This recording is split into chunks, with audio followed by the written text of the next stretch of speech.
Hello, everybody. Welcome to the latest episode of Square Triangle. I'm Deca, joined by X and Sharky, as ever, talking about AEW's Forbidden Door. Elephant in the room. Missed the last recording. Just schedules did not work out, so we I forget what it was, but sorry for missing an episode. Other elephant in the room, Night of Champions happened, Saturday? Yeah, Saturday night. And while I am very happy with how things went on at the event, we are still staunchly anti-Saudi. Yeah. It's also as that goes. It also has led to several weird things the week after, where after winning King of the Ring, and instead of getting his title shot, Obafemi says, I'm going to hold off. And it's like, why? He wants to beat up Brock Lesnar. It's definitely going to be Brock who destroys Sami Zayn, and then Oba destroys Brock. So that's kind of where I think the story's going. Well, from what I saw, he's challenged for the match at SummerSlam already. Yeah, it's supposed to be like a Hell in a Cell match. Yeah, they challenged Oba challenged him already. So don't even have to worry about the Lesnar tax. Yeah, besides, Sammy is white. Yes. Yes. So Brock doesn't have to go against him like he did Kofi, Big E, Bobby Lashley. Yeah, he just has to eat the pin for Oba. Like, yes. That's all we ask of you, Lesnar. That's all we ask of you. And then go home to Alaska forever. So, with this show, did anybody watch the pre-show? I did not watch any of the pre-show matches. I didn't. I think I may have caught a match or two on the pre-show, but that was about it. Yeah, the first official match on this card is the triple threat tag team match. We have L Sky Team, Unbound Co, and Young Bucks. That is an Unbound Co, for those who don't know, is the new New Japan faction that has emerged from like the remnants of two other factions. And representing them was Shingo Takagi and Titan from CMLL. Something in this match during Mystico's entrance, you see Titan in ring doing like the arm waving, even though he's supposed to be like the heel team in this match. He's sitting there doing the like back and forth with everybody in the crowd, and I was like, God damn, why not? I was like, that actually is kind of funny. This was a very lucha match with the inclusion of Shingo. That's the only way that I can sum it up. The Bucks were even being more lucha than usual. Yeah, Shingo was the only big in that match. Yeah, every match needs a powerhouse. Like the lucha match has like the powerhouse in it. Yeah, and Shingo was the big, so there's that. And yeah. Going into this match, Mystico has wrestled for 7 straight days, which is impressive. He did stuff, I think, for TV. He did stuff for CMLL and all that, and going into this. So, like, Mystico just had like a week going into this match. Dude, I can't even get out of bed, without my back hurting. This man is the same age as I am. And for him to wrestle 7 straight days in a row is phenomenal at 44 years old. I'm not gonna lie. The trick to Mystico is that, and truly the trick with many prominent lucha stars is you got to be careful, because some of them will like they did with Sin Cara in WWE and what they did with El Grande Americano. Some of them it's just another dude called Mystico in a mask. Yeah, basically.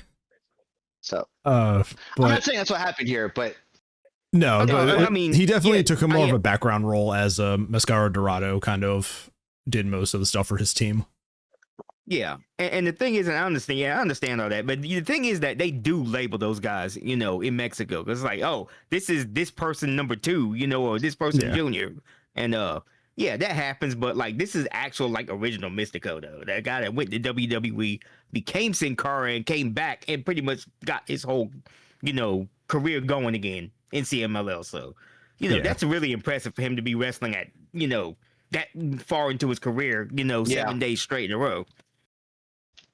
Yeah, and this is just your typical opening match with the Young Bucks. It's a lot of action, a bunch of crowd, high energy. The crowd's really into it. Like the Young Bucks have definitely proving that they're trustworthy to get the crowd going for the night, rather than, go on later in the night and potentially, kind of have to fit between two higher quality matches. I'm not saying this match was bad. This was a great opening match for an incredible event. And Teton eats a Meltzer driver. Young Bucks win it. I really expected El Sky team to take it. They had just won tag titles elsewhere. But I understand, like, after losing so many opening matches the last few AEW pay-per-views, the Bucks had to get something. And they did it over a New Japan team rather than the champions. There are I'm looking back at the results. I think AEW lost once. So I'll talk about that later, where the booking. Oh yeah, no, there's definitely like a one-sided. Yeah. It's very one-sided. Yeah. Since I kind of agree with Yoda Tsuji at times when he talks about their relationship. I don't want to be the punching bag. Yeah, there was one loss, and it was warranted. It does set up, I guess, stuff for New Japan action down the line with Shota Umino. So it's gonna be fun seeing where that all goes. Then we get to the second match, which very early on was probably my match of the night until later matches happened. I thought it was going to be really hard to best this match for me as the card went on. Zack Sabre Jr., Kenny Omega. Whoever says Kenny can't wrestle, a few times, I think. In Japan, yeah? Yeah, a couple times in Japan. I think in New Japan, I believe. Yeah. This was years ago, though. Yeah, not anytime not anytime when they've leveled up, Zach being champion over there. I want to stop you before you get to whatever point you're about to get to, because if anyone here is like, if anyone has the opinion that anyone on this card can't wrestle, they're just objectively wrong. But also, that's a grifter account, and they're just talking for the thumbs up, so, and the likes and the retweets and all that shit. Avoid them. Stop giving them your fucking energy. I'm going to say engagement rage bait. Yeah. I'm going to say though, seeing Kenny wrestle like a more technical match was actually very impressive, considering a lot of his matches are, more high spot strikes, stuff like that. Like seeing him actually like technically wrestle was a treat. This was a really, really good match. Like a really, really good match. Yes. And it really kept that technical wrestling style going until really just the end of it, where they then just started like beating the shit out of each other. Because it was just like they just kept trying to submission and all that. And I don't even think there was a pin attempt until what the fuck, like probably halfway through the match. Like they just wrestled. Now, as far as Kenny goes, he's fully capable of doing the technical stuff. I think I remember a couple times in New Japan where he had matches like that, where he did use a whole lot of submissions and holds and stuff like that. So Kenny is very, very capable of doing these things. You just don't see it often because his style is very, high impact strikes, knees, and all that other stuff. But it's actually kind of, surreal to see Kenny do that stuff every once in a while. But, hats off to him and Zack Sabre Jr., Zack Sabre Jr., and for those of y'all who don't know him, just go back and watch some of his matches from years ago in New Japan Pro Wrestling. All right. The guy has kept this pretty much the same style over the years, but he has evolved a lot, from those early days.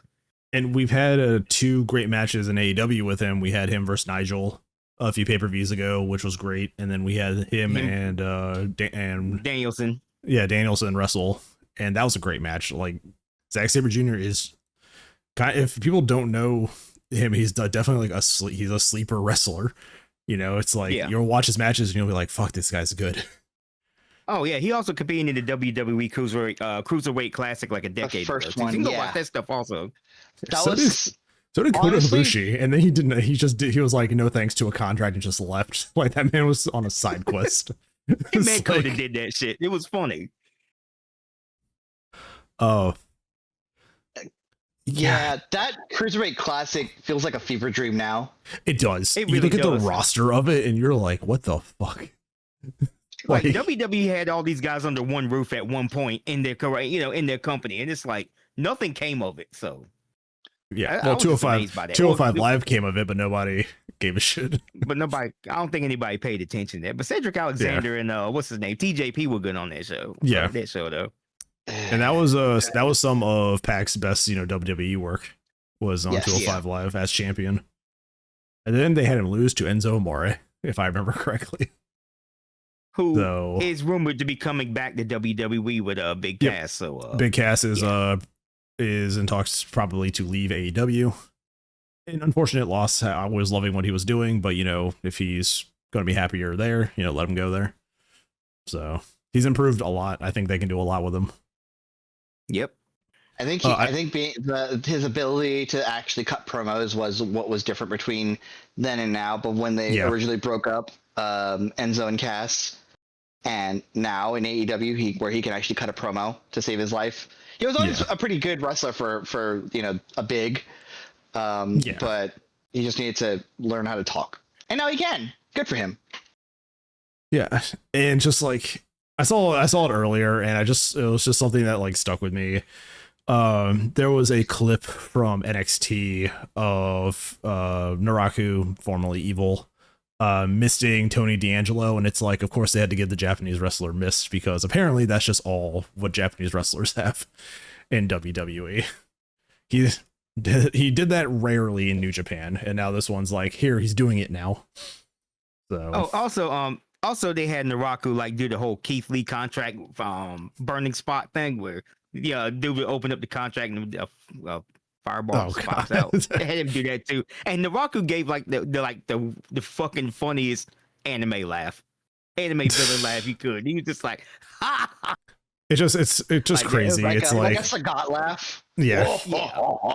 It's just crazy though, because it's like, why are we sticking to these Japanese wrestler stereotypes in 2026 with WWE? Like, can they just not move past it?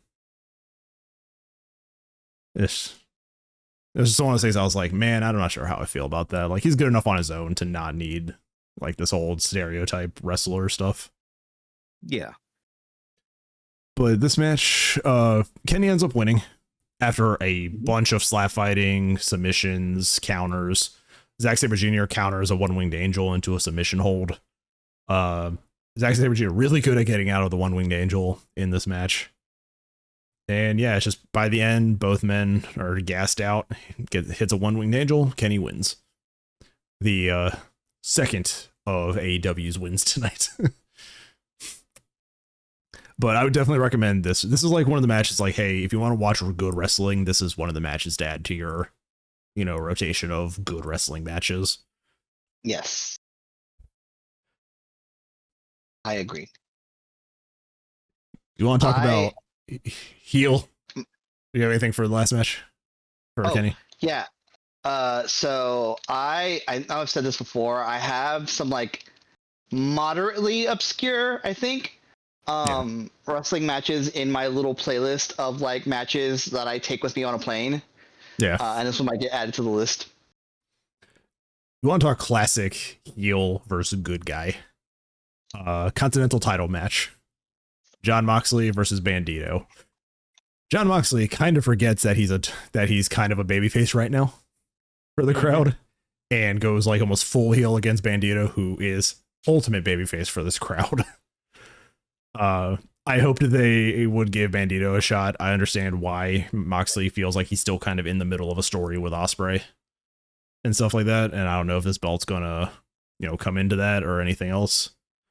Maybe now with what happens at the end of the night, Swerve is going to be in that storyline with Moxley. But I would have loved Bandito getting the title off of this.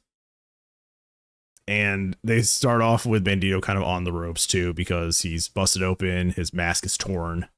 He's having to focus on keeping his mask on for most of this match. But you can see it. You can see little hints of his face. Like the mask keeps slipping, and oh yeah, he's handsome. He is very handsome man. I think he screwed up kind of ripping his mask a bit. He ripped his mask a lot. He ripped it a lot, and I think that was an accident. I'm not sure if it was like the full side of like sure his face. Yeah, it was like this much of his mask was like revealed. Like, yeah. So that's what makes me believe that he might have made a mistake in ripping the mask just a little too much. You know, Yeah. but, yeah. This was just a really, really good match. They even have like a great camera angle at the start of it where Moxley comes out to look at the ring and Bandito's already on the ropes, kind of staring him down. Like, it's just a difference seeing like somebody, somebody not scared of Moxley. You know, it's a nice little show of character there. And these guys just like beat the shit out of each other for what, 20 minutes? Like, Yeah. Bandito is on the back foot a lot, but he keeps having that babyface fire. And ultimately, it's just a sleeper hold that takes it. Moxley's, you know, locks in the submission. Bandito fades, but there is a show of respect at the end of it. See, the thing is, you can put Moxley in anybody. He just gives you a good quality match. You know, it's insane how, you know, a lot of people seem to forget that this man was in WWE for a number of years. You know, was a member of the Shield. But that Moxley, you know, that Dean Ambrose is different from this John Moxley today. You know, this man has improved leaps and bounds. You can just put him in the ring with anybody and you get this effort, you know. And he's like a Swiss Army knife in that way. Yeah, and pull anything out. And Bandito is just the crowd babyface, man. He gets hit with the Death Rider, kicks out at 2, crowd goes crazy. Like, if they don't, Bandito should be talked about in the world title picture next year, or at least next year at the earliest. Yeah. Like, at least towards the end of this year, you know. Set up Ospreay, do his feuds, get another heel, you know, on the title, and then throw Bandito into the mix. Like, I think it is his time. I think I said this at some point last year. Bandito should be talked about as a main eventer a lot more because the dude is capable of it. Yeah, you know, absolutely. I wouldn't be surprised if this match does that. Like, you know. I would go the other way and say if this match does not do that, then he's in the wrong place. AEW has a booking problem if they don't do that. But I think Bandito will definitely be a main eventer, you know, towards the end of this year or sometime next year. Because you got to put that guy in there, man. Especially if you're going to like do more matches in Mexico like that. Yeah. Yeah, I think Bandito is the person they need to pull the trigger on by the end of next year. Like, I would actually be mad if we see Ospreay go like full heel and Bandito's the one that beats him. You know, I don't know what the plan with Ospreay is. He definitely feels like he's going to betray the Death Riders when he gets the world title. Like, that's kind of how it feels. The storyline's going. But I think Bandito by the end of next year should have a run with this title. He's incredible in everything they put him in. He has not missed. He has not missed at all. Both guys get busted open in this match. I'm not sure if Bandito is accidental or if it's just, you know, because of I think they hit him on the steps, so it was probably just a gig job. Moxley. No way. You're telling me Moxley got opened up in a match? Yeah, Moxley walks down the street and opens up. So there was one person who really bled tonight. That's the main event. Like, I think Swerve was probably a little bit about to do the Eddie spot of cutting way too deep. Yeah. When we get to that main event, like, those guys get busted up, but I think Swerve does cut a little too deep for his blade. To be honest, I think they both did a little bit, you know, because it looked like a damn murder scene. But Ospreay stopped at some point. Like, Ospreay's kind of stopped at some point, but Swerve was just like pooling. Like, I wish Bandito should have won this. That's kind of my thoughts about it. I really would have liked it, but if they are just building him up to a greater victory down the line, you know, I'm here for it. I don't want to give them that credit until they actually do it. Not that they can't do it, or that they haven't shown that they can do it in the past, but I need to see it. I'm too traumatized from the WWE. I need to see it happen in my face. Congratulations, Sami Zayn, by the way. I need to see it in my face. I am more willing to give AEW the time to build it, because everything that they've built to, aside from injuries and stuff like that, has paid off. It's always felt like it's been either the right time or maybe they missed it at this pay-per-view, but they did it at the next pay-per-view. You know, they've kind of had that track record that I am agreeing with for the most part. But yeah, I need to see Bandito with the World Title Championship. Like in this company, this energy, I need Bandito to be my world champion. And the thing is, you have an entire, you have a third of that roster that are capable main eventers. So at some point you should end up giving Bandito maybe a shot at the AEW World Championship. Yeah. Give him I don't even care if it's a short one. Like maybe 2 or 3 months or whatnot. Just let him see what he can do with the title. The last time they gave him a shot, it was like the first challenger after MJF won it, and we're like, well, he's not winning it. Like he's the first challenge of the new reign. Third, fourth challenger in the title. I'm like, okay, there's a chance. But like the immediate like first challenge, it's like, God damn it, no, he's not winning this. Yeah. Technically AEW wins this match. So I mean, good for Forbidden Door. good for AEW. AEW won. This match though, Shota Umino and Pac. I really like this match. And this match wasn't flashy. There wasn't any real high spots. This was just very like New Japan, just beat the shit out of your opponent style. Yeah. Nothing wrong with that. Shota looks great. I put in my notes here, it's just like New Japan doesn't seem like the difference between American and North American wrestlers is that Japan just look like strongmen who will kick the shit out of you. Like they don't try to like put on all the muscle mass. They're you can tell they're strong, just like naturally strong. It's that kind of like farm boy strong. Yes, I mean it's that the guy you meet in like a bar who will like beat the shit out of you. It's that Claudio Castagnoli strong. Yeah, they're kind of like those. They're kind of like those like smaller versions of those dudes in strongman competitions. They're not really muscular. They're just like big and hefty. But they're just bulky. They're bulky. Yeah. They're not like muscular.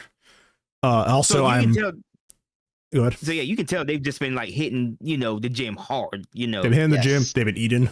Like that's just their, like they're built to take punishment. It feels like as wrestlers, like their body is like, we're not going to cut the fat. The fat is the padding. Like that is.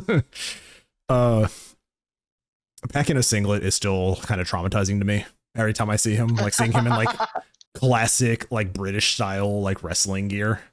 I'm just like, who are you? Are you? Hey, no. Even better. Like, I don't know if you guys. I'm pretty sure you guys watch Rocky 4. When Rocky goes to the mountains and trains and stuff. It seems like that's similar gear. Where Rocky is just like training in the mountains and stuff. Pac looks like his gear looks like some shit straight out of 1985, and I really appreciate that aesthetic. Yeah, he does. He looks like an 80s British wrestler. Yeah, he does. It's just like that's the gear. Like the socks. He has like the socks pulled up. Over the pant leg. He has like the classic boots. It's just like it's not the same sock. The socks with the 2 lines in them, like from the striped socks. Also, yeah, like the striped athletic socks. I'm like, he looks like he's going to go play. He's going to go play a basketball game for the New York Knickerbockers. Congrats to the New York Knicks once again, NBA champions 2026. I don't want to talk about it. I know. Traumatizing. I get it. So with this, you'll be back next year. I know, Will. So with this match, I think the only high spot at some point during this match was Pac just yeeting Shota out of the ring through the table. I think that was like the only real big spot in this match, but it just showed how freakishly strong Pac is. Also to just throw this man outside of the ring. It's just a good back and forth, some submissions, some strikes. Yeah, it's just nothing crazy. Like this is a good calm down match after the Bandito Moxley match. This is like, okay, cool. You guys had that huge thing before. Still going to give you guys a good match, but it's going to be a little bit slower. Just so there is a lot of different. There are a lot of different genres. Yes. To AEW's wrestling cards, and I do appreciate that. That is remarkable about them. So many styles. There are so many styles. The only gripe I might ever have with it is like it's a coin flip, because if your style is the one that shits the bed or is the one that doesn't get enough time, and then you're just kind of stuck unfulfilled in the pay-per-view. Yeah. But the advantage is you will just get another one next time. Yeah. So, Smash goes on some strikes, some trades, some submissions, and then Shota hits the Northern Lights light bomb, pins Pac, retains the championship, and we get the Death Riders coming out. Now, for those who don't know, the history between Jon Moxley and Shota Umino is he was the young lion that Jon Moxley beat the shit out of and then adopted once he left WWE and arrived in New Japan. Technically, the first Death Rider of groupie and all that. He comes out, stares down Shota in the ring, and then Tanahashi appears, and Jon Moxley looks terrified. It's like Jon Moxley, it's like Tanahashi has retired and Jon Moxley's still scared of him. Tanahashi is retired, he has gotten a new haircut, and he has put on that healthy weight. He that has. The man looks relaxed. Some burgers. He looks happy and relaxed, and he looked like he had ate a few burgers and he was happy about it. Look, and good for him. With Tanahashi. It's so funny. He's coming down. He's like still looking kind of professional with like the blazer on, but he's in like casual clothes, and like you see the like he's just like let himself go with muscle mass, and I'm like, he looks happy. It's like he comes out. Moxley leaves the ring. Tanahashi puts the belt on Shota, and yeah, I guess we're building towards Moxley and Shota at a New Japan show. I guess that's kind of the hint that they teased here. Hopefully. I mean, and hopefully that's the case, because it's time for the student versus, the mentor versus the student. Student I versus do teacher, like Moxley versus Shota. I do like Shota's nickname here, the Roughneck. It's just like cool. Everybody gets their little title. Like he has his now. He's definitely like grown into a wrestler. He has the global title, and yeah, it's going to be interesting to see how he fares against Moxley, current day Moxley. Good on Pac though for doing this match. It's definitely like building into this Shota Death Rider story, and we don't get to see Pac wrestle much these days. He just kind of shows up with the group. But he still looks at the top of his game. That can still go. Like you can't sleep on him. You can't. Like he will go into a match no matter the position you given him, and he will give it 110%. Yes, 100%. But yes, it's just a good match, a nice little calm down moment from the Moxley Bandito match, and then we pick right back up again because our women's champion is here, and holy shit, this match, dude.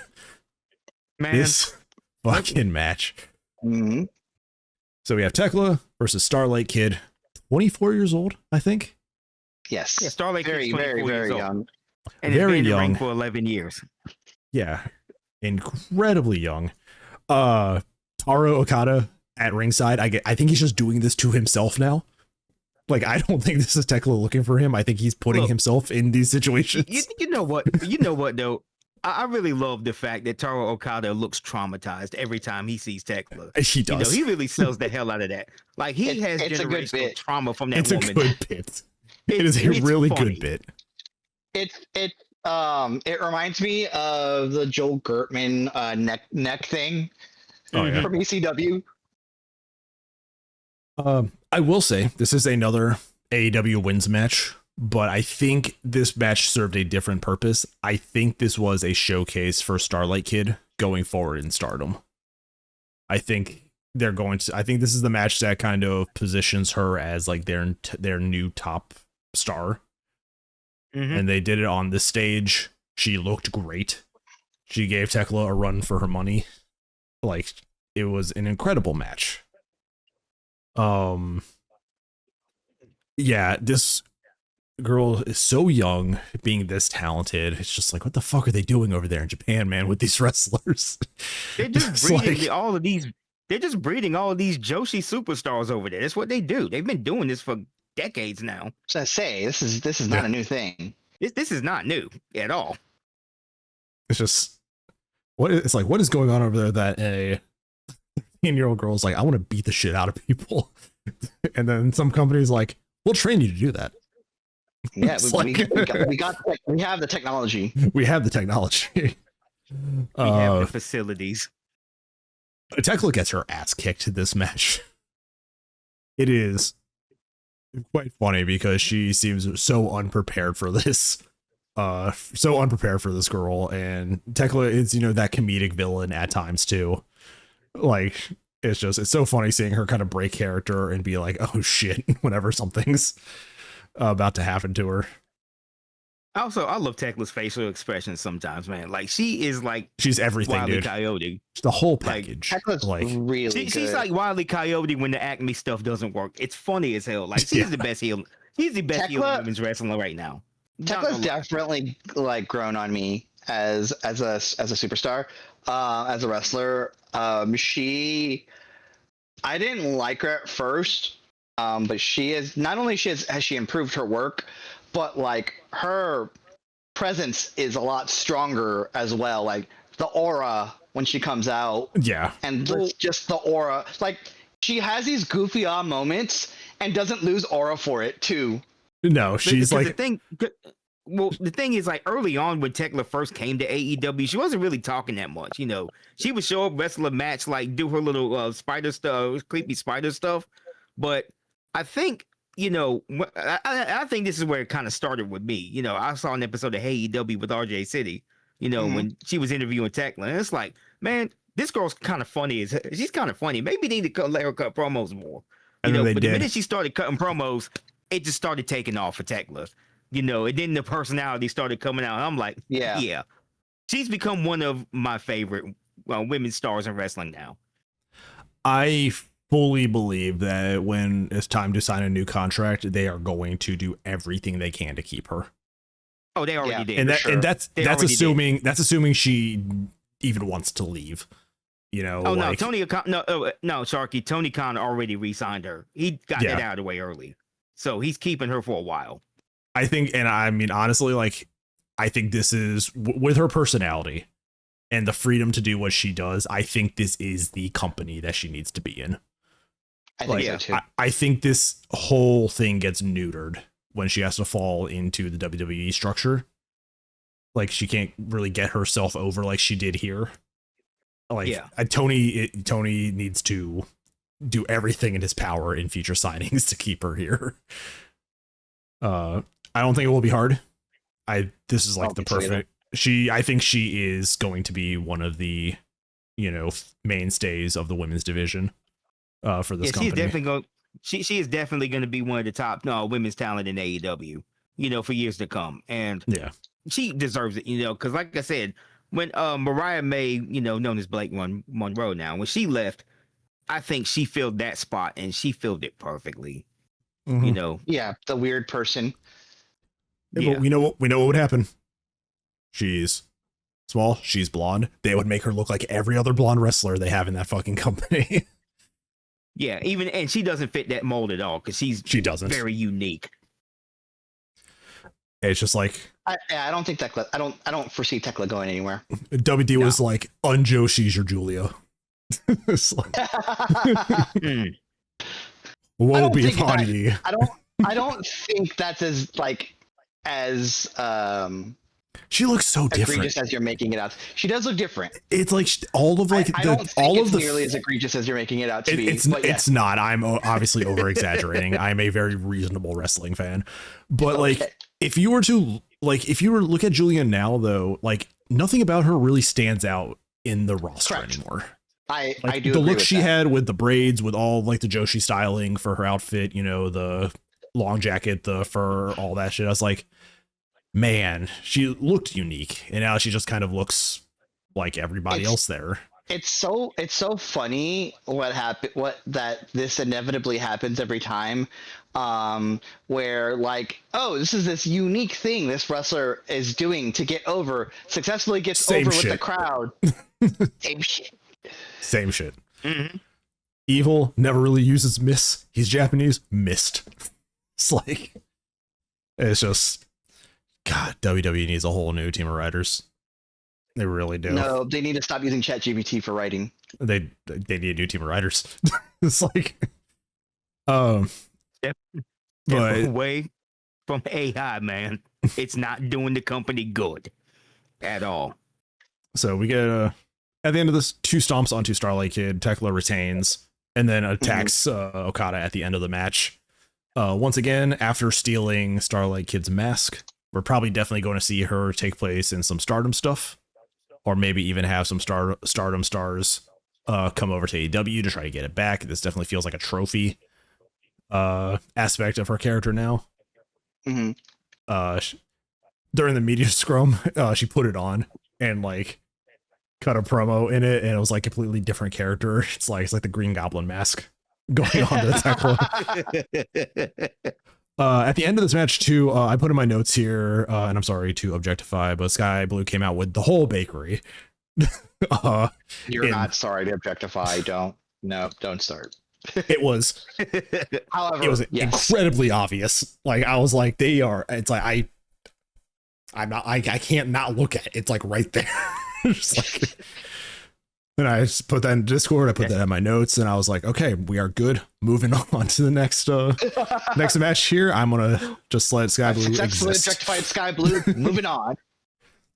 I know I can't. It's like, I know Kyle Fletcher can fight, so not gonna try. You know Kyle Fletcher can fight. You've seen him fight. Yeah, Kyle Fletcher I feel like can that fight, man. bro. I feel like the man would just stab me with a screwdriver. Like it's not even like a wrestling bit. Like I feel like he would. It's like. But the thing is, he also seems like a super nice guy in person, though. So I mean, He seems. They all seem. Every one of these guys on this roster seem like absolute fucking dorks, and I love them. I have a similar story that I learned about. This is real sports ball about the Spurs when they won their '99 championship. Like all of the top stars played StarCraft together. Yes, I've seen that picture. They're in like this hotel. They're like in this like large like penthouse as hotel, and they have all their laptops, and they're all plugged into each other, just doing a StarCraft LAN party. that's incredible, actually. That's also just shows the cultural relevance of StarCraft at the time. Yes, I miss LAN parties. Bring them back. Just speak your truth. Speak your truth. some gaming news on the wrestling podcast. I just miss physical games. Fuck you, Sony. Yeah, that too. They announced today that all future PS titles are going to be Sony. digital only, and I'm like, okay, well, fuck that. I'm gonna keep buying my PS3 and PS2 games. So I guess Xbox has the opportunity to do the funniest thing right now. the next thing is like the last thing for the gaming thing. Their new thing, Project Helix, is supposed to be discless. So every company is just falling into digital only. I say as I have a giant Steam library. PS5. Like all of my shit's digital, truthfully, but I also have a PS2 and a PS3 in my closet that I can play whenever. Yeah, I just modded my PS2 that's just sitting right behind me right here. So I got a bunch of games on there. I'm good. I'm good with that. Speaking of old things, go to Adam Copeland and Christian Cage. yeah, no kidding. This is just a fun tag team match. It's nothing too crazy. Christian gets to be his comedy wrestler self that he is. Is he still threatened? I haven't caught up with wrestling in so long because I've been really busy. However, I just got an HBO Max subscription, so AEW's back on the menu, baby. Hell yeah. Let's go. Anyway, is Christian still threatening to fuck people's moms? Yes. Yes. Oh, great. During the I Quit match on the last pay-per-view, like we talked about, the FTR was trying to get him to say I quit, and he was like, I fucked your mom. It's like I do remember that. I didn't remember if that was like a whole thing about him still. No, he's just kind of playing like the grumpy sidekick to Copeland right now. He's still got my two dads, my grumpy dad, my cool dad. It's the tag team is just my two dads. It's like, yep. The point of this match though was the AEW tag team titles, but there was a further story that comes out of this match.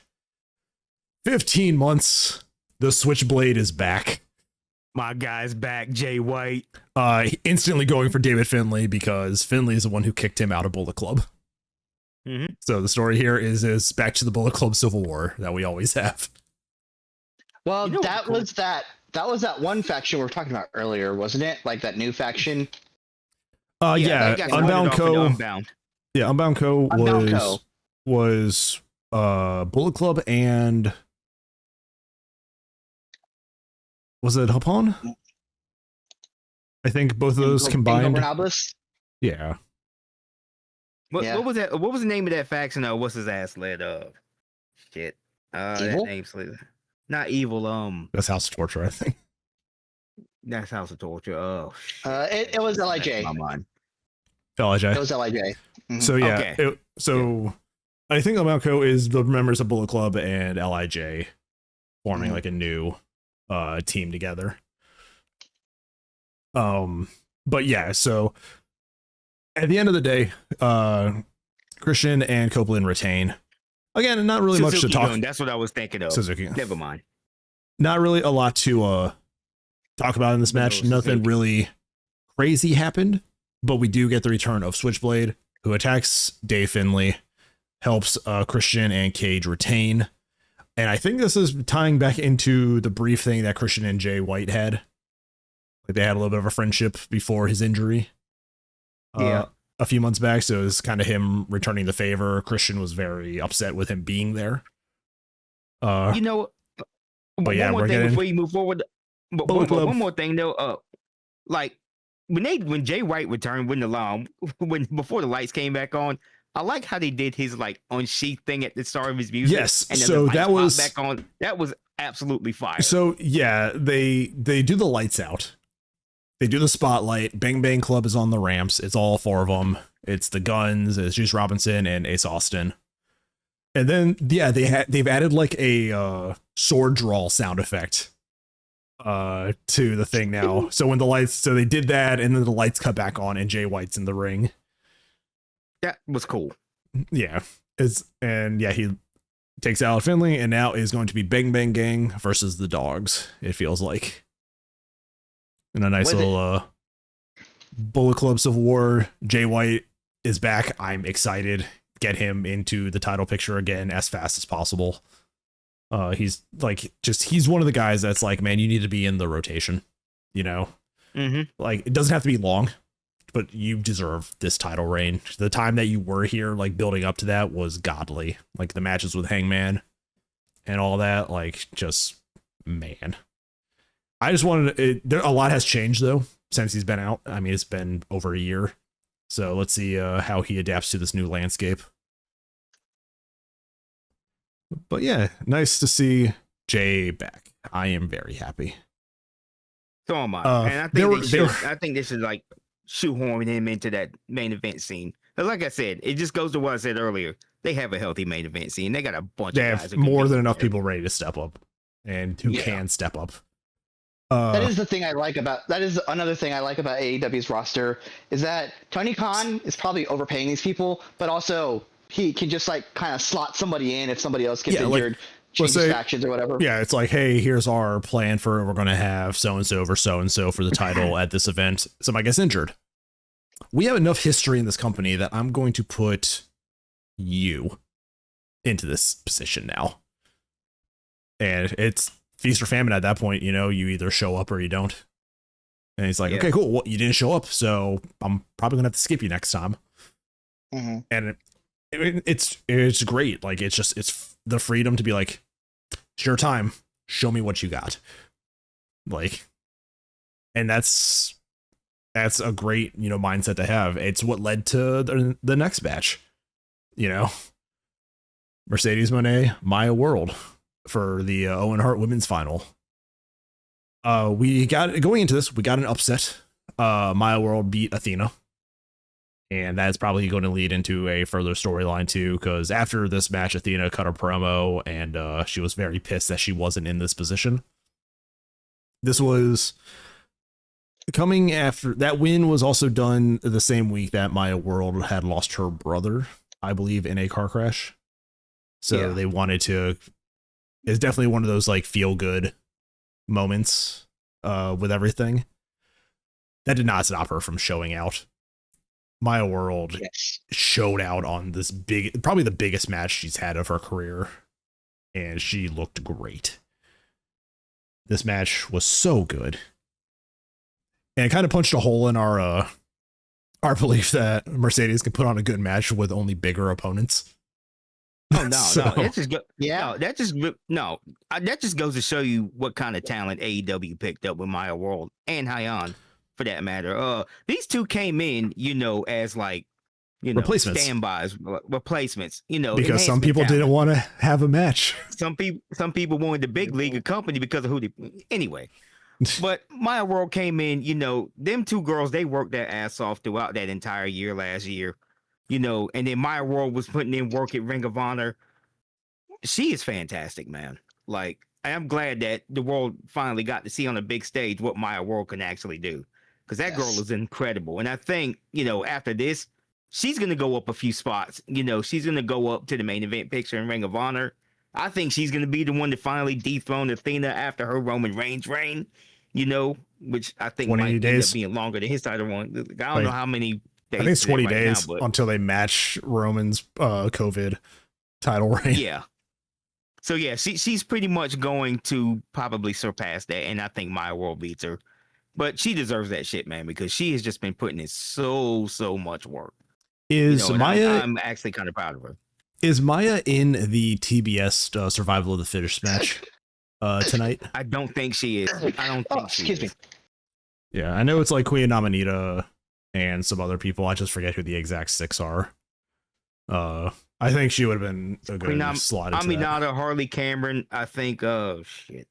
Micah, who just won her match at Forbidden Door, and there's like 3 others I can't remember right now. Yeah. Oh, Chris Statlander's in it. Oh yeah, and Sheeta also. Sheeta is also in it. Hell yeah. Sheeta, my goat. So this is a match that I watching it earlier. At the beginning, it was a little bit sloppy. There was like some weird timings. It didn't seem like they were trying to like chain wrestle, but it didn't seem like they knew exactly what the next step was. Where they wanted to go, yeah. Yeah, but it didn't take away from anything. It had a moment of like, okay, that wasn't like too clean, but they still made it work. And then when the match hit its stride, dude, these women wrestled their asses off. And give props to Mercedes for playing such a believable heel to like this just babyface Maya this match. And God, it's just a good match. There was a moment I laughed at where Mercedes went outside of the ring, and when she landed, she laid like a Family Guy character. Of course she did. She like hit, like she was on her knees, she was like face down, she had the arm behind her back. And I was like, why is she hitting the ground like a Family Guy character? You know why. She's a nerd.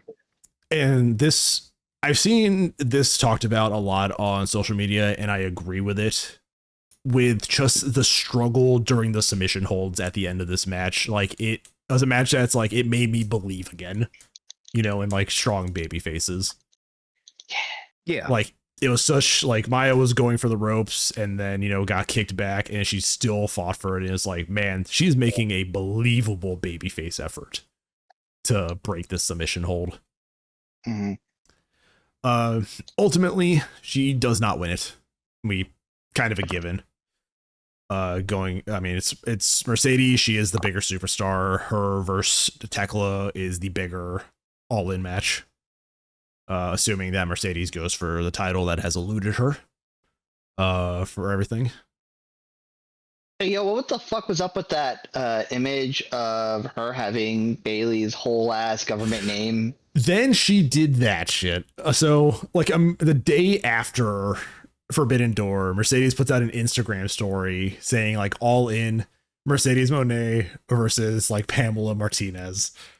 No, Davina Rose, her old indie. Davina Rose. That's what it was. And I was like, and it's like, Mercedes, this is like a fine line between contract tampering. Oh, she knows that. Like, she wants her BFF in AEW, man. That's exactly what it is. She misses her BFF. She wants her over there. But like, to post that, it's like, to post that, have they talked, like, is Bailey going to let her contract run out? I mean, it's not contract tampering. She's not an EVP. Yeah. Yeah. But it's just like, is there like the idea that, Bailey might actually be leaving? Mm.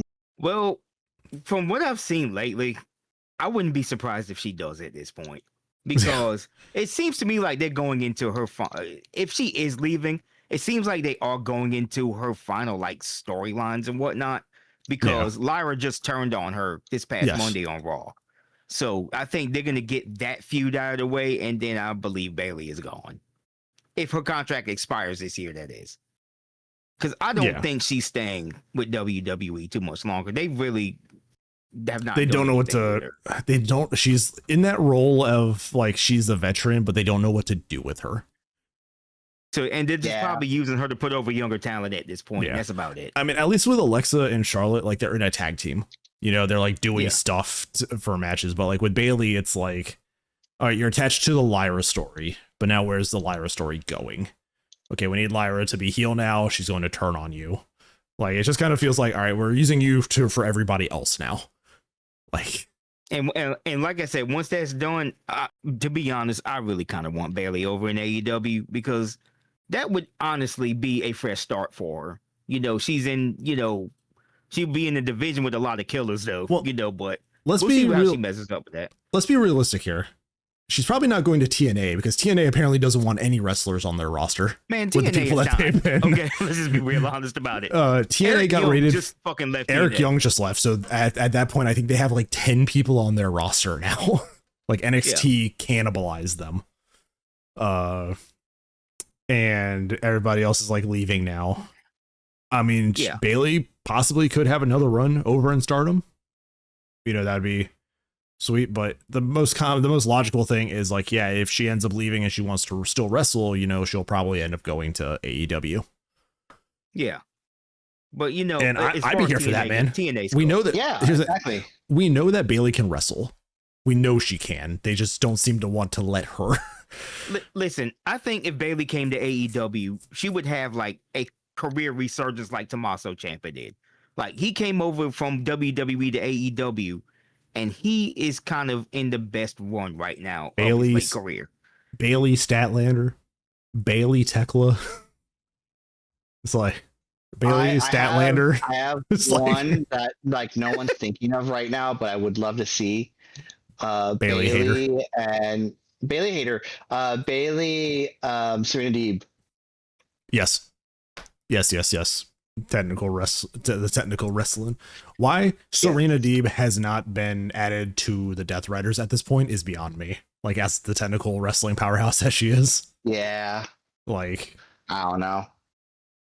I guess they want Marina being the only female killer on that squad. It's so funny though. Thinking about it, it's actually so funny because the Death Riders are the only faction that are not constantly adding new members, aside from Ospreay. But they also like abducted him. So, they kind of like abducted him and like brainwashed him. Yeah, a little bit. And it's like with Don Callis, he's just like, I buy the biggest superstars, and then Conglomeration is like, hey, have you been fucked over by friends? Come join us. Like, the Death Riders, hey, you like Stockholm Syndrome? We're like here. 2 steps. Conglomeration is like 2 steps away from adopting Leo Rush. It's like, after everything that happened here, they'll adopt Shotzi later. They had a graphic go up earlier promoting All In, and it was Mercedes and Will Ospreay, and somebody looked at it and was like, I deadass thought this was a match graphic.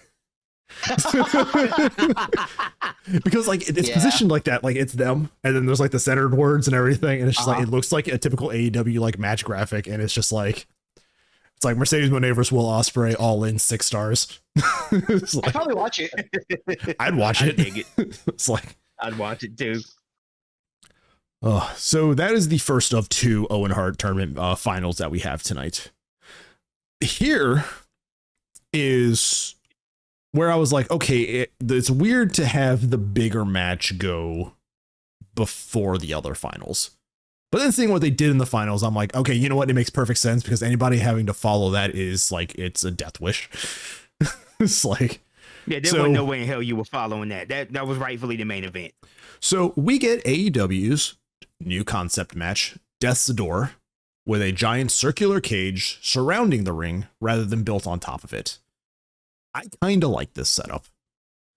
It didn't feel cramped. Everybody had space to kind of do things. It gave a whole new kind of dimension to things.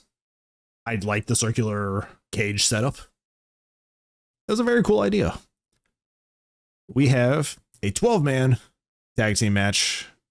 Don Callis and MJF, Jake Doyle, Kevin Knight, Kyle Fletcher, Kazuchika Okada, MJF, and Andrade. Which, if you would have told me 10 years ago that this team would have been here or even like existed as their current forms in terms of Kevin Knight and Kyle Fletcher, I'd have been like, you're crazy. You would have told me this like 3 years ago, I would be like, there's no way we're getting these guys on like a faction together. Right. But we did. This was like pure like super villain team versus superhero team in terms of star power on these teams. It's kind of like what they do for the God. It's like what is war, that? It's like war games. War games, but the other one they did for AEW. Blood and Guts. Blood and Guts. Blood and Guts. That's the one. But like the concept going through my mind of like all of the the sons like right in my face. The William Regal yells this out. Yeah, the superstar teams going into like the giant multi-man matches. On the face side, we had Mark Briscoe, Orange Cassidy, Kenosuke Takeshita, Darby Allin, Kyle O'Reilly, and Roderick Strong. What a fucking lineup in this goddamn match, dude. It's like what a lineup. Another group of like, if you told me these guys were all together, like I would have said you're fucking crazy. Yeah. You know what? That whole team reminds me of the boys, man. Like no bull. They're like the most random collection of characters you can put on one team. Mm-hmm. You know, that series is good too. And like MJF's team is like the 7. Yeah. A lot happens in this match. This match has broken wrestling Twitter containment and has shown up in other things. And it was on Dextero with Kyle O'Reilly having hit somebody with a Nintendo system. So it has broken wrestling Twitter containment. It has spread out into the greater internet. Wrestling is bleeding over into the gaming community, and I'm all for that shit. Honestly. I like Takesha's character change with him representing the white Oni now instead of the red one. I think it's just a really cool character choice when you consider, you know, what that means in their mythology. And also this match is like jumps right into the rivalries. Like everybody who hates each other just goes straight for each other when this match begins. And it just seems like when everybody starts brawling, it's just like Kyle O'Reilly and Andrade are like, well, I guess we're fighting now. And they just start hitting each other because they really don't have any interaction before this. Oh, I guess we're fighting now. Okay. Yeah, you have Takesha go right for Okada go right for Fletcher. You have Briscoe go right for MJF and Orange Cassidy and Okada, like that stuff. And then Kyle and Andrade are like, I guess it's us. So, the Bayface team comes out with a bunch of bags, which, as the match goes on, is the weapon setup that they have, the thumbtacks, all the stuff that they bring out. They hit Fletcher with like a clothesline with the controller cable. What I thought, like, that was pretty funny. And then they zoomed in, and apparently there was barbed wire wrapped around the controller wire. Oh, so that's how he got busted open, because that confused me for a second. Because they clothesline him and he starts bleeding, and I was like, "What the fuck?" And they zoomed in, and yeah, they had wrapped the Nintendo controller wire with barbed wire. I was half asleep when I watched it. I must have missed that part. But anyway, by the way, yeah, for those watching, this came on live at like 11:30 at night, like on a Sunday. So we were tired from the week here. You get your normal stuff. You get your attacks. You get Darby hitting people with the skateboard. Darby, for the first time in his life, looking like he regretted a bump as he gets flipped by MJF and goes face first into the thumbtacks. Age comes to all of us at some point. It's definitely because like finally came to Darby. No, it's definitely because they had bounced up towards his face. And it's like that kind of moment of like, you're trying to registering. It's like, fuck, did I get something, in my eye? Like when you have those kind of moments, but like Darby hits and then he's like, he just has like this look of regret. And I'm like, I think this is the first time I've seen him regret a bump. It took 7 years. But then you see it later and it's like his hands just like completely like tacked and bleeding. I was like, that's just gotta suck in general. Oh, for sure. And then also, and the thumbtacks also led to like a funny spot later where like It did. MJF is When everybody's sweeping all knocked the out, tacks. everybody's like laid out. MJF just gets the brush and just starts doing the same thing he did during the Hangman match and starts sweeping the attacks out of And the he ring. starts posing over the damn broom, and then Orange Cassidy just lifts it just up like- into his nuts. Yeah. He pushed it all onto the outside, which is funny because after the table spot later, Takeshita goes rolling right into those thumbtacks that MJF pushed out. So it's just like so caught in the crossfire. Check out thumbtacks. There is a moment here that is very funny because this whole match like has some comedic moments, but they pull out Willow's sliced oranges. Willow Nightingale love the prepared orange the stuff. team some like orange slices, and all the baby faces come over and just start having some oranges in the middle of the ring. And then they grab Kyle Fletcher, who's busted open from the controller thing, and they squeeze orange juice onto his blade. They do that, and then they had his eye open too, and I was like, okay, that's actually kind of fucked up. Yeah, that Good on actually Kyle fucking for burned him. good on Kyle for taking that spot, but Jesus Christ. That's a war crime. And the thing is, like, I think it was like Orange Cassidy doing it to him. It's like the chillest man you know has just committed war crimes.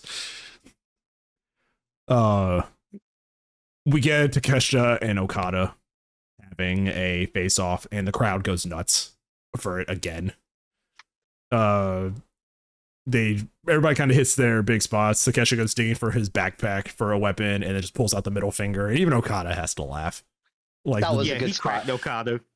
yeah, it broke Okada. Like he actually just had He to broke laugh. It was just Okada on really that funny. And then this just dissolves into the big. Everybody hits their finishing moves. Everybody gets laid out in some way or another.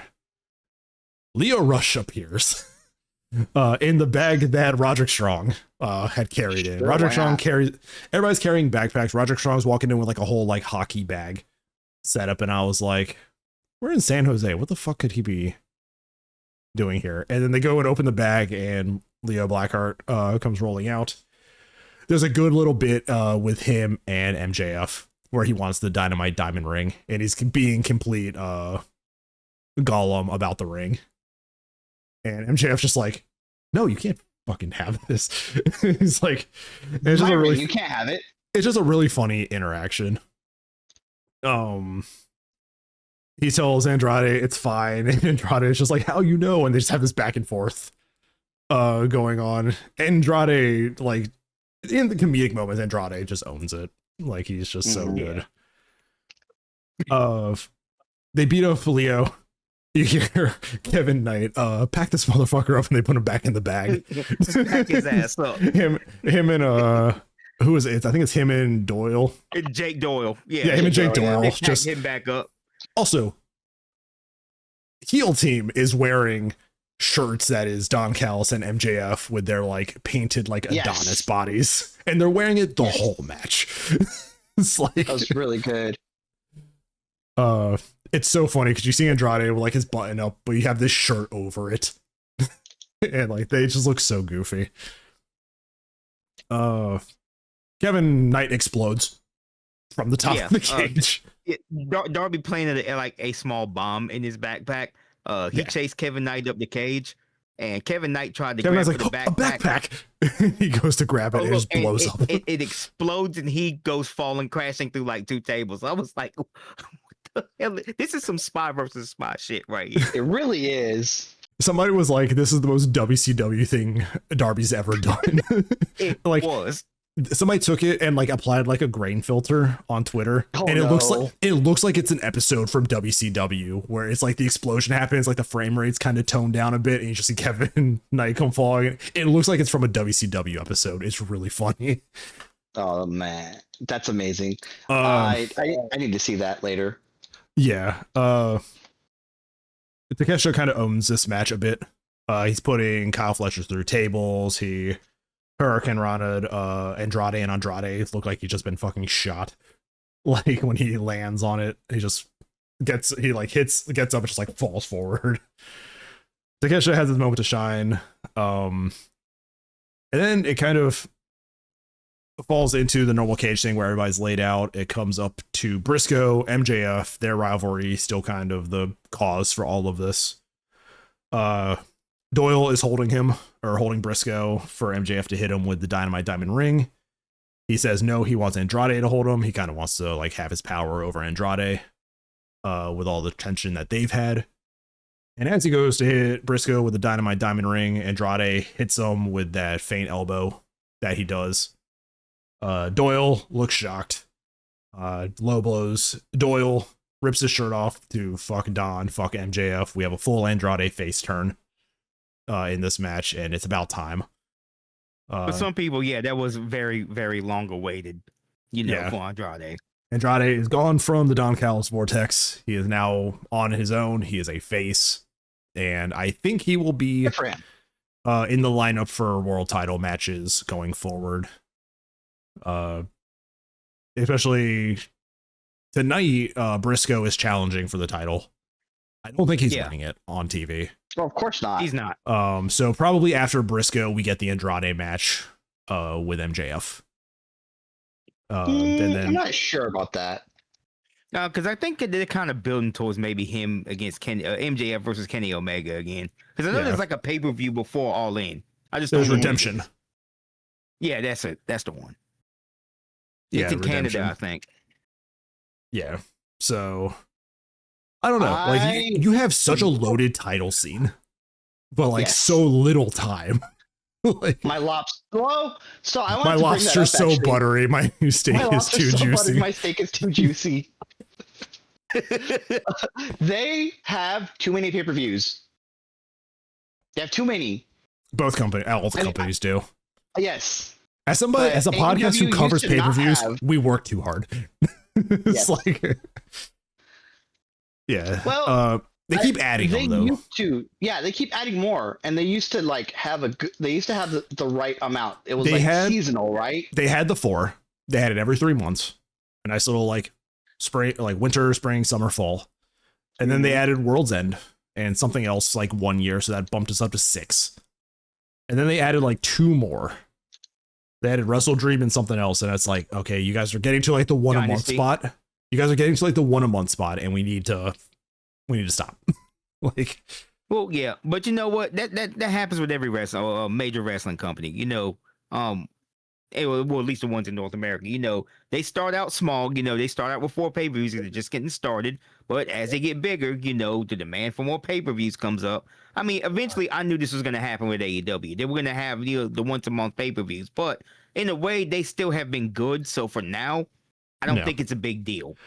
Let's just not get. It will be if it starts getting, Let's not get to TNA where it's once a week pay-per-views. On a Friday. Every Friday night, TNA would have their fucking pay-per-views because that's all they really had. That was, I think, before the TV deal. It was just like weekly pay-per-views for like their shows, and it's like that sucks.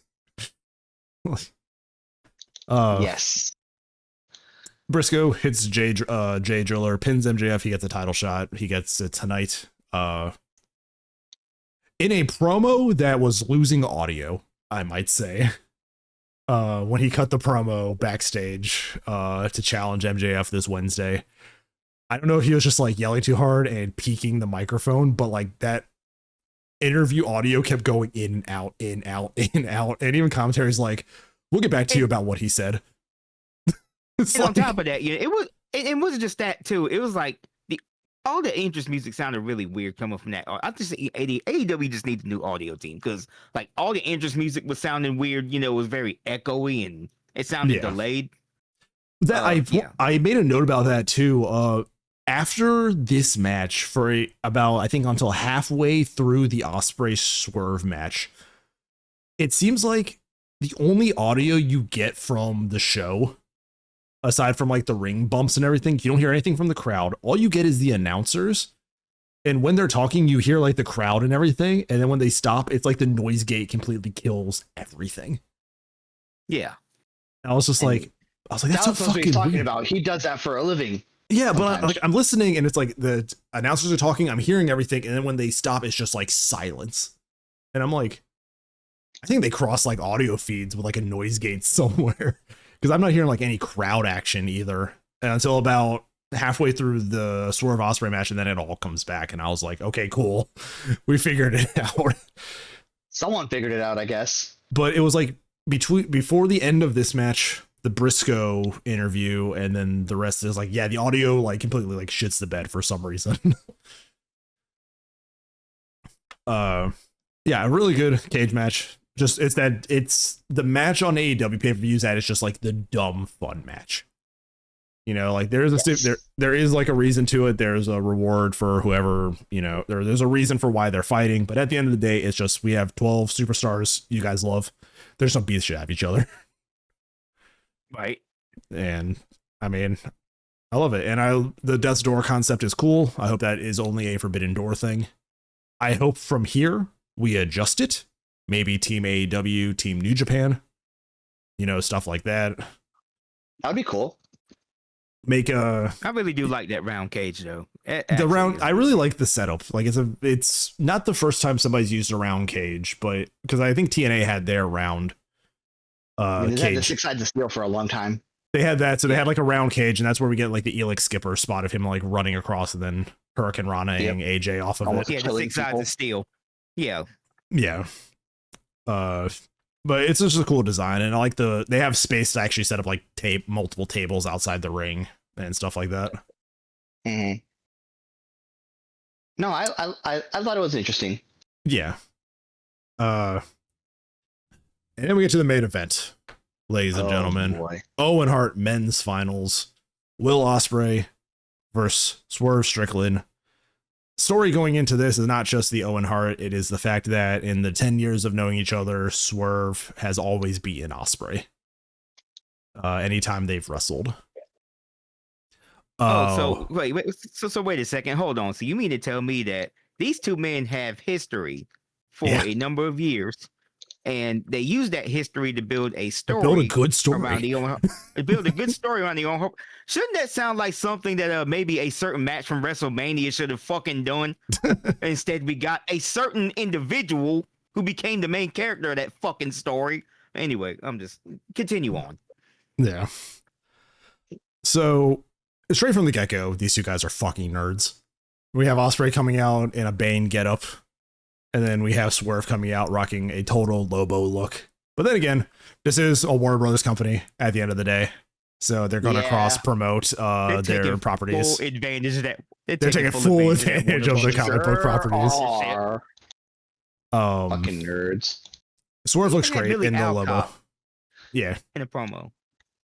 Swerve looked great though in the Lobo look. The only thing, he didn't have the face paint, but like the jacket, he rocks the jacket and all that really well. This is 2 years removed from their AEW World Title match that Swerve won. I put in my notes here, both men look like they ate their previous selves.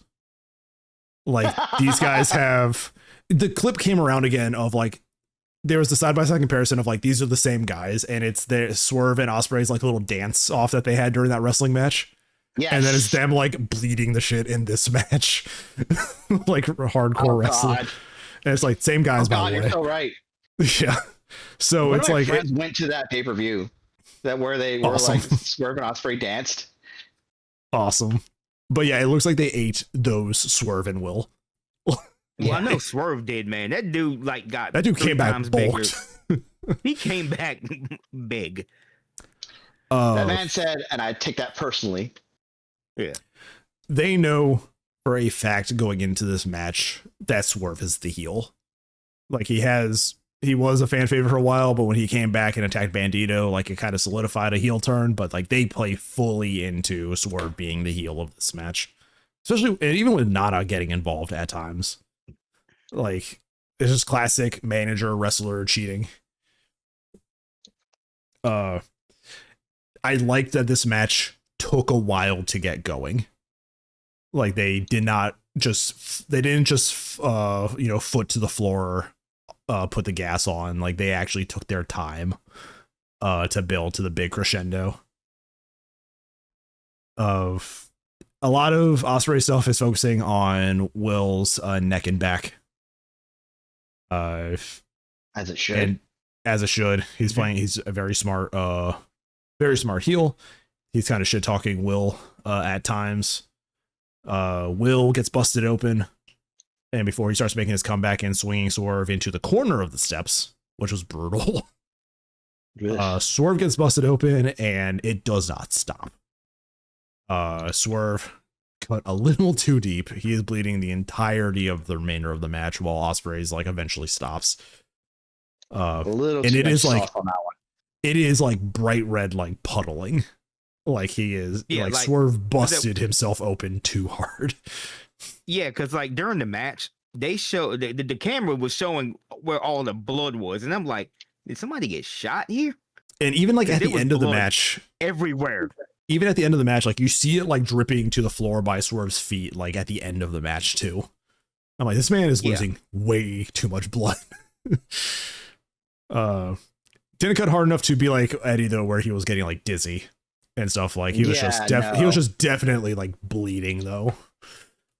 I can't even go into all the moves that they did. As the pace begins to pick up, we start seeing Will Ospreay do all of his counters. You know, the midair power bomb into Hurricane Rana, which looked crazy. And then he's brought back his like spinning, like dropping kick that he does to people. I think it's like the Robinson special, but we need to remove that name because that's, you know, Marty's thing. And like, you know, we're not going to talk about him. But then like Swerve catches Ospreay and hits a dead eye on him. Mm-hmm. So it's like, man, just can't let Hangman go. Like, nope. Oh no, there were two references to Hangman in this match, and the other one was later on with what Will Ospreay hit a buckshot hidden blade. Buckshot hidden blade. So I was like, I need you to understand, they're boyfriends. They will reference each other's moves. The toxic yowie. They're toxic yowie. Jesus. Yeah, like it's more like a threesome though. I mean, yeah. They're Swerve and hate each other. Ospreay is eating brutal house calls this fucking match too. Like Swerve is just like nailing these house calls with like just so much sauce on them. Mm-hmm. Ospreay has Swerve on the ground, and then he kind of heelishly like hits him while he's down with like a forearm strike to the back of the head. And then as he's getting up, he hits him with a hidden blade. But even then, like it's like 2 counts. And then everything picks up as we start getting 1 counts. House call into a 1 count. He hits a hidden blade into a 1 count. Both guys hit each other with clotheslines, and then they go down, and that's when we get like kind of the respite of this match. The adrenaline hit, and now it's worn off. It is at this point that the stare down happens, the usual Ospreay stare down. The aura farming. Ospreay hits the hidden blade over Swerve's house call. We hit a Stormbreaker. Swerve still kicks out. Swerve then pushes Ospreay into the referee and then low blows him. We hit a Vertebreaker. It's a 2 count. Hits the JML driver. It's another 2 count. And then the Death Riders appear. And I'm like, okay, we're going to get Moxley like involved in this now. But no, they're not getting involved. They're just here to hype up Ospreay. Look, you need your hype squad. Somebody posted on Twitter, it's like Ospreay eating the house call, and it's just like no selling, and it's like the Senzu being kicked in. It's like, but then somebody replied, it's like, to be fair though, if John Moxley was ringside hyping me up, I could probably take on the world too. like yeah, this was so Karate Kid coded. You know, it was like you got John Miyagi more Karate Kid than fucking out. Speedball. Like, yeah, Ospreay sounding focus. It was these two guys just keep trying to put each other away. Like Ospreay just lays out Swerve, and Swerve just won't go down. Paradigm shift, Death Rider, and then a Tiger Driver finally is what puts Swerve away. And everybody's coming out to celebrate. Alex Windsor comes out to celebrate. He kind of has words with Swerve, which was a lot of talking, and I'm wondering like if it's just like him telling him something about, you know, what's going to happen. You know, maybe it's like, hey, I have a plan. Because I don't believe that Ospreay fully trusts the Death Riders. Like, at all. Especially after what they did to him. Like, it just I mean, it could be Stockholm syndrome, but I definitely feel like we're going to see Will turn on them at some point. At some point. Yeah. And I think that was kind of like him like maybe trying to recruit Swerve into it, especially now with this. I think Swerve is going to be going after the Death Riders for all this, which I can get behind. I don't think we've seen only one Swerve Moxley match, and that was during the Continental Classic, I think. So no, it was during the Continental Classic, and then it was like I think it was a main event of Dynasty last year where they faced off. So we've had 2 of those matches, which I believe Moxley won both. Swerve won the Continental, Moxley won the other. Yeah, I have one wish, and that is just give me the Swerve Claudio match. Like, give me just one time. It doesn't have to be a thing. Just one time. Just let me see it. Like, I actually want to see them do all the dancey shit that Swerve and Ospreay did. Because like, Castagnoli is just like if you hit the stretch tool on Ospreay.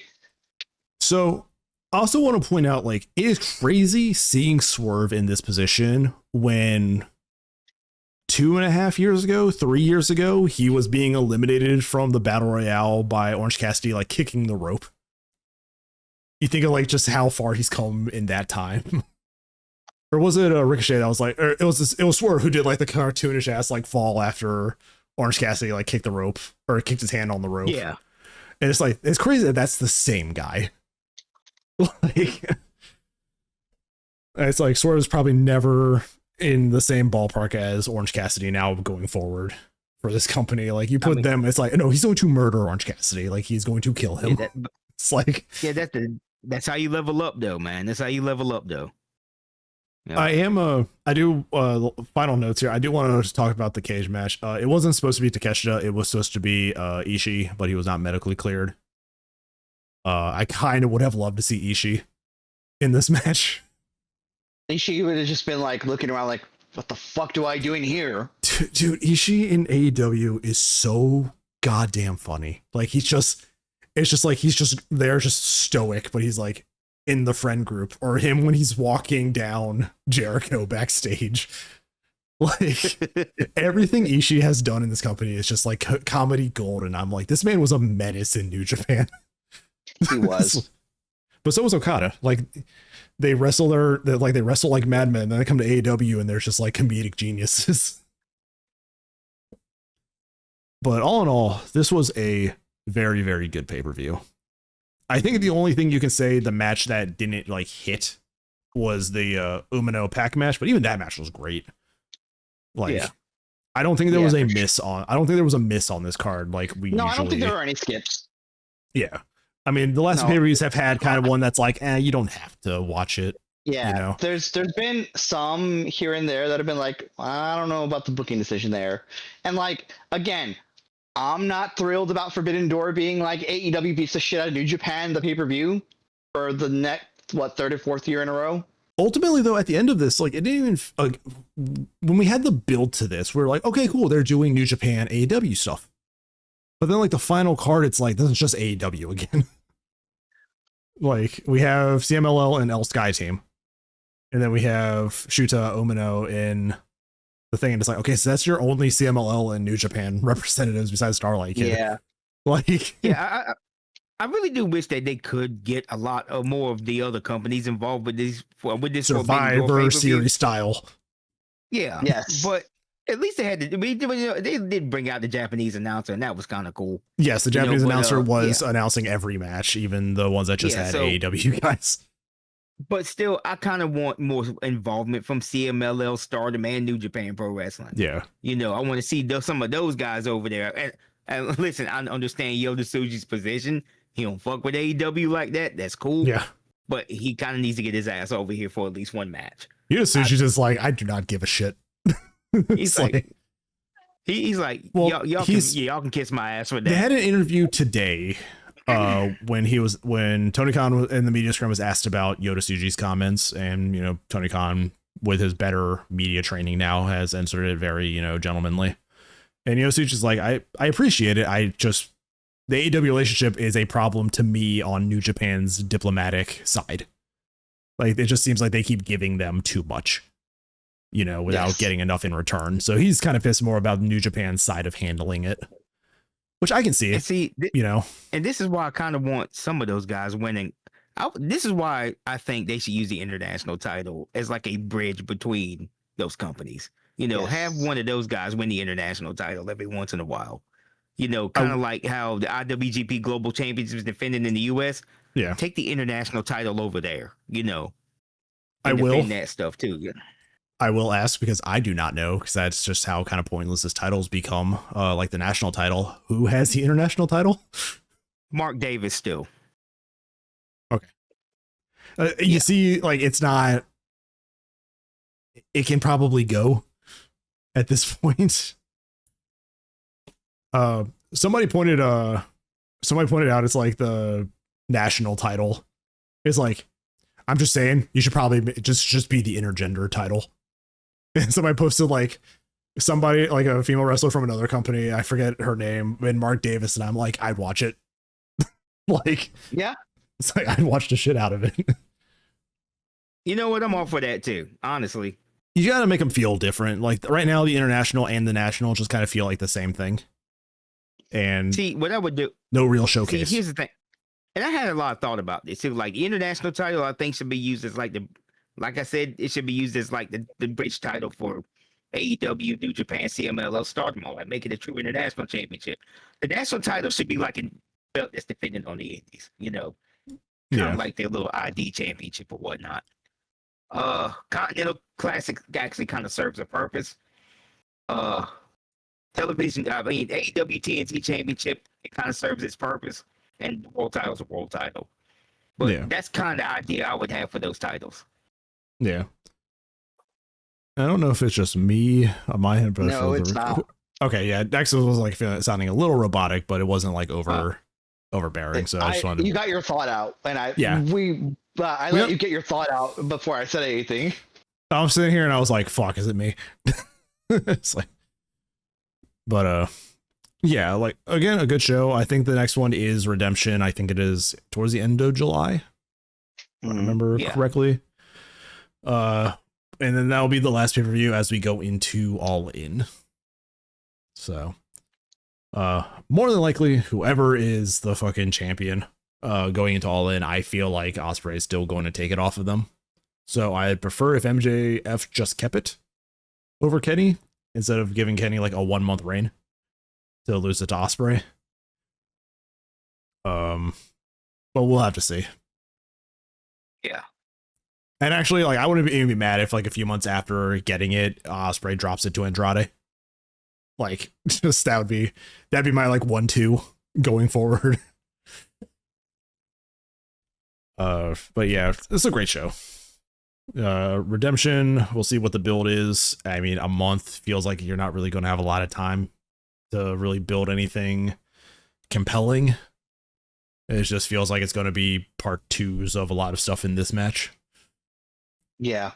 It's this card. But again, basically, it's going to be like, what was the one that was like the end of the year? It was Dynasty into World's End, like 2 years ago, where it was like, no, it was the first, it was All In and All Out, like the first time, where they were like a week apart. And we're like, this is just like part 1 and part 2 of all of these stories that are building. Yeah. I will say again, the pay-per-view, I do predict the pay-per-view thing to be a problem.